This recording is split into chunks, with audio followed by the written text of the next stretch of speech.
So how does non-exclusivity impact the fundamental trade-off for the firm's choice of leverage?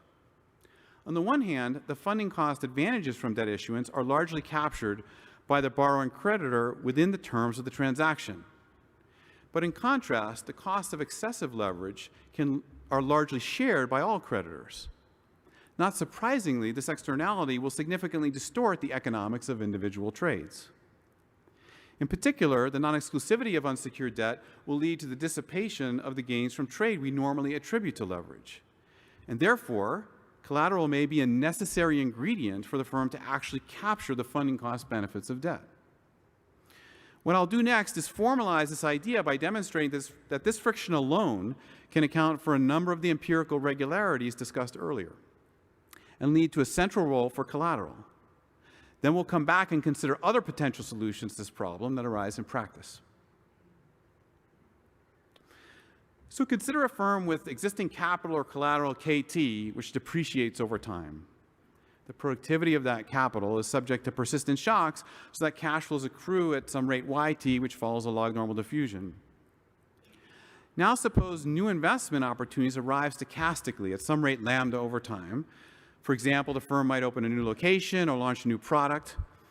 I indicate investment by the orange spikes you see in the figure. Making investment boosts the firm's cash flows by some factor theta, and a fraction alpha of the new investment is in the form of tangible capital that adds to the firm's available collateral KT.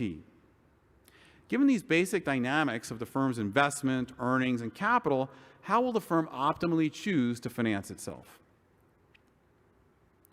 Well, let's make the following assumptions. First, suppose there's some funding advantage to debt.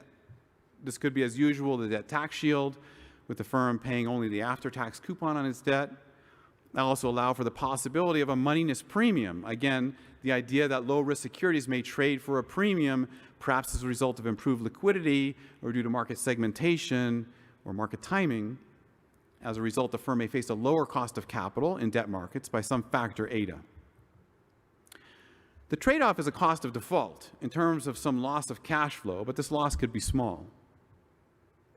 The firm can issue equity, unsecured debt backed by a fraction beta of its cash flows, or secured debt backed by its available collateral.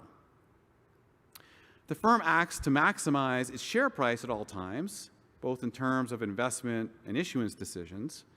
And note in particular that this means the firm does not commit upfront to its future decisions, but instead is optimizing ex post.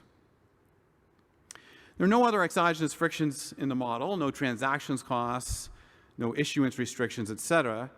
In other words, this is a standard trade-off theory model in a dynamic agency setting in which the firm optimally adjusts its capital structure at each point in time.